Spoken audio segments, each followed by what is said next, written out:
好似蘆葦草嘅，即係就係因為咧佢要扮嗰啲草都好似蘆葦草嘅，即係就係因為咧佢要扮嗰啲草啊，即係嗰啲黃色呢啲咧啲花紋。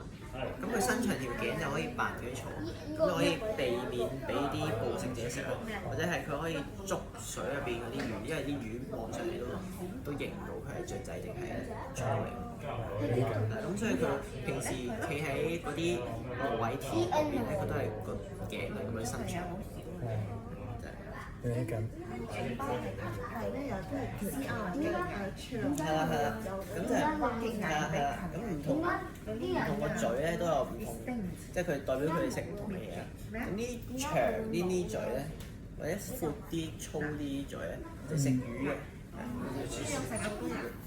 你見到佢係粗啲啦，跟住又長嘅。咁如果係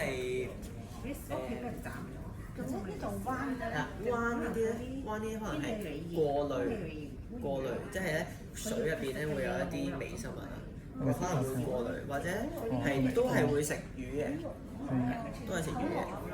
咁仲有就係可能會有啲係啲短呢啲嘴啦，短呢啲嘴咧就係食蟲啊，你見到咁所以咧我哋仲有可能啲麻雀咁樣啦，麻雀再短啲嗰陣啲嘴闊啲。嗰啲就係食嗰啲雜食，即係種子又食，跟住蟲又食，跟住可能啲腐爛咗嘅動物又食咁樣。咁你見到佢哋都係食魚嘅，咁呢個係食魚。咁仲有就係呢啲啦，呢啲好尖嘅。好尖。係幼嘅，你見到係比起呢啲幼嘅嘛個嘴，咁就係食蟲嘅。食蟲嘅。即係佢嗰啲泥灘入邊有啲蟲。咁啊去食嘅，咁仲有就係都會食一啲種子啦，你見到佢都有食嘅都，咁就會插喺啲泥入邊，就撩啲蟲去食。頭先呢個嘴上邊有冇彎鈎？係咩啊？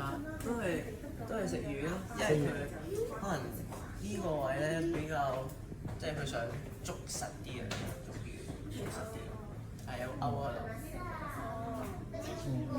你有企喎？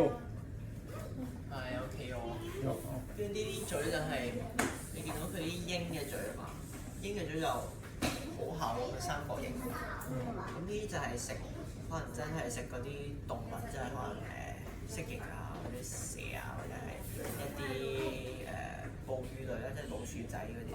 咁呢啲食肉嘅，咁所以你見到佢嘴好大嘅三角形。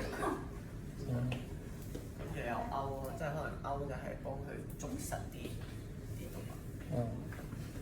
你緊。